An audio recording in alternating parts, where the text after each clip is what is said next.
এখানে না সবথেকে বেশি ভিড় ছিল। কেন জানো? এখানের দৃশ্যটা সবথেকে বেশি আলাদা ছিল। মানে দেখেই মনটা ভরে যাচ্ছিল। হ্যালো এভরিওয়ান, সকলে কেমন আছো? সকালে ঘুম থেকে উঠেই না বিরাজ আমাকে বলছে চলো একটা কোথা থেকে ঘুরে আসি বাইকে করে।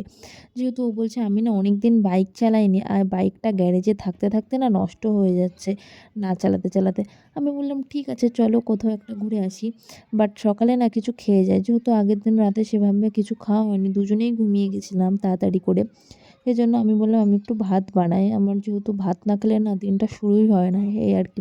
ও বলছে ঠিক আছে, মানে নর্মালি খাবার-টাবার বানাও, অত যে মাছ মাংস বানাতে হবে সেরকম নয়। সেজন্য আমি একদম হালকা পাতলা বানিয়েছিলাম।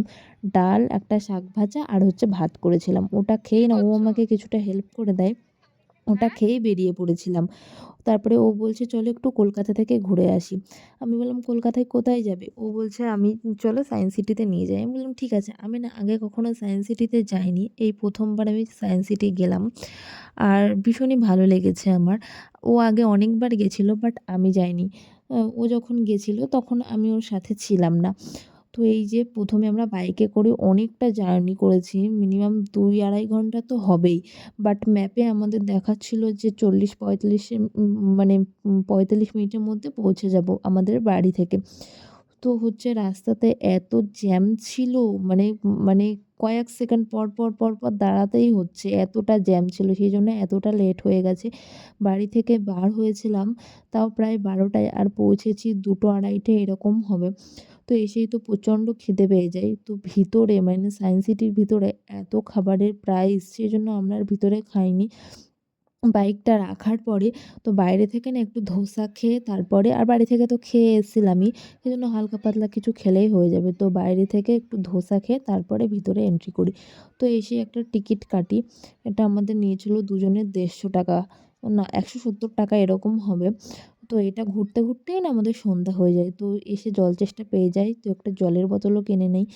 তো এই যে কি সুন্দর, আর এসে দেখি এত মানুষ, মানে প্রচুর মানুষ ছিল।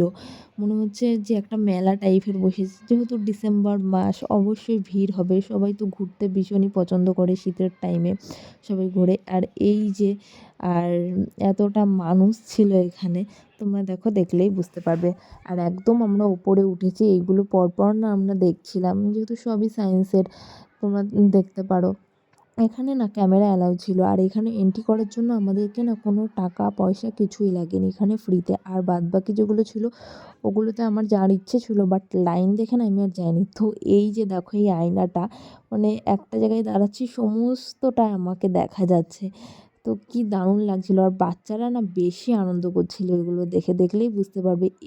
মানে এরকম জায়গায় ঘুরতে গেলে না বাচ্চারা বেশি আনন্দ পাবে। বাচ্চাদের কিংবা ফ্যামিলির সাথে ঘুরতে গেলে বেশি ভালো লাগবে। আমি ওকে এটাই বলছিলাম। ও বলছে ঠিক আছে নেক্সট বার যখন আসবো ফ্যামিলির সাথে আসবো। আমি বললাম আচ্ছা ঠিক আছে। তো এই যে অ্যাকোরিয়াম সেকশানে আমরা চলে এসেছি। মানে ওর তো ভীষণই ফেভারিট জায়গা এটা। আমি বলছিলাম কোথায় আছে, কোথায় আছে? ও আমাকে দেখাচ্ছে এই মাছগুলোর নাম, ওপরে সমস্ত মাছের নাম লেখা ছিল। আমার না এখন আর মনে নেই, তখন পড়ছিলাম আর দেখছিলাম, আর দেখতে না ভীষণই সুন্দর লাগছিল মাছগুলো। আর এই মাছগুলো না সবথেকে বেশি সুন্দর লেগেছে। তো অনেক ধরনের মাছ, আর প্রচুর মানে খেলা করছে, তোমরা দেখলেই বুঝতে পারবে। খুবই সুন্দর লাগছে এই মাছটা। আর এই মাছটা কী মাছ বলতে পারবো না, ভীষণ বড় আকৃতি ছিল। মানে একটাই মাছ ছিল, ক্যামেরাতে প্রচুর ছোট দেখা যাচ্ছে বাট অনেকটা বড় মাছ ছিল। তোমরা না দেখলে না বিশ্বাসই করবে না। তো দেখো মুখটা দেখো কী বড়। তারপর ও আমাকে বলছে সাইড থেকে পিকচার নাও, সাইড থেকে আর আমার ছবি নেওয়া হয়নি, যেহেতু পিছনে অনেক লোকের লাইন ছিল, ওরাও দেখবে, সেজন্য আমি না ওখান থেকে তুরন্ত চলে আসি। তারপরে হচ্ছে আমি আবার যাই মাছটা দেখার জন্য, সাইড থেকে ভিডিও নেওয়ার জন্য। মাছটা আমার এতটা ভালো লেগেছে, দেখতে তো দেখতেই পাচ্ছ মাছটা আমি পিকচার নিয়েছি। আর কী বড় সাইজের মাছ, ক্যামেরাতে অনেকটা ছোট দেখাচ্ছে, অনেকটা বলতে বেশ অনেকটাই ছোট দেখাচ্ছে। তারপরে বাইরে চলে আসি। এই যে জলের তোমরা দেখতে পাচ্ছ, এই যে গানের তালে তালে না এরকম জলটা হচ্ছে, আর এতটা সুন্দর লাগছে এইটা দেখার জন্য, মানে এত লোক সামনে, ভীষণই মনোরম দৃশ্য, মানে ধারণার বাইরে। এটা সবথেকে বেশি সুন্দর লেগেছে আমাদের। তারপরে ওখান থেকে আমরা বেরিয়ে আসি বাড়ি যাওয়ার উদ্দেশ্যে। একটু কিছু হালকা পাতলা চাউমিন এগরোল আমরা খেয়ে নিই, তারপরে বেরিয়ে যাই। এখন হচ্ছে বাজে তাও 5:30 বেজে গেছে। আর এই রাস্তাটায় খুব একটা জ্যাম ছিল না। এটা হচ্ছে আবারও হাওড়া ব্রিজ আমরা পার হচ্ছি। তারপরে ভেবেছিলাম একটু শপিং করতে যাব। ও বলল, "না, নেক্সট দিন যখন আসবো তখন তোমাকে নিয়ে শপিং করতে যাব, আজকে আর যেতে হবে না।" আমি বললাম, "আচ্ছা তাহলে ঠিক আছে।"